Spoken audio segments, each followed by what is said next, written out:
ఏలూరు జిల్లా చింతలపూడి ఏరియాలో hydro power plant కు అనుమతులు వెంటనే రద్దు చేయకుంటే గిరిజనులు స్పష్టం చేశారు. ఈ ప్రాజెక్టు కింద ఉన్న వేలాది ఎకరాలు ఆయకట్టు రైతులపై ఆవేదన వ్యక్తం చేశారు.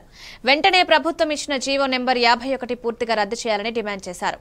ఈ కార్యక్రమంలో జె ఈశ్వర్రావు, అరుణ్ దేవుడు, గోవింద్ గిరిజనులు పాల్గొన్నారు. అదాని హైడ్రో పవర్ ప్లాంట్స్ వెంటనే రద్దు చేయాలి. జీవో నెంబర్ 51 రద్దు చేయాలి. అదాని హైడ్రో పవర్ ప్లాంట్స్ వెంటనే రద్దు చేయాలి. అదాని వస్తే విల్లింబులతో తరిమి కొడతాం. అదాని వస్తే విల్లింబులతో తరిమి కొడతాం.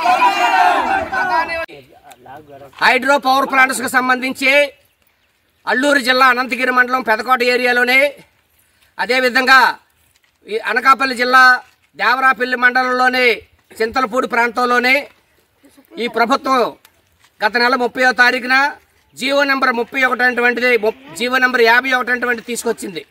ఈ జీవో నెంబర్ 51 ఏం చెప్తుందనంటే, గత ప్రభుత్వం ఇచ్చిన దానికన్నా సామర్థ్యాన్ని పెంచుతూ ఈ ప్రభుత్వం ముందుకు తీసుకెళ్లేటువంటి జీవోని ఇవ్వడం జరిగింది.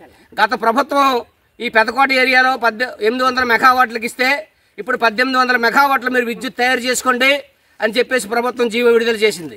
అదేవిధంగా రైవాడ ప్రాంతంలో చింతలపూడి ఏరియాలోనే అక్కడ 600 మెగావాట్లకి గతంలో ఇస్తే ఇప్పుడు 900 మెగావాట్లకి విద్యుత్ సామర్థ్యం పెంచుకోండి అని చెప్పేసి ఇచ్చింది.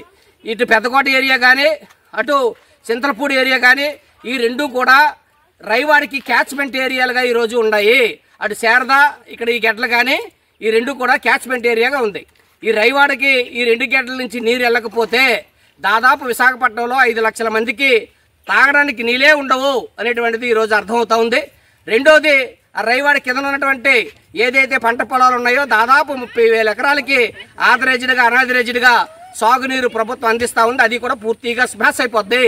దీంతో పాటు ఈ పెద్దకోట ఏరియాలో ఈ రిజర్వేర్ కట్టడం వల్ల ఇక్కడ ఉన్నటువంటి గిరిజనులు ఎవరైతే ఉన్నారో వాళ్ళందరూ కూడా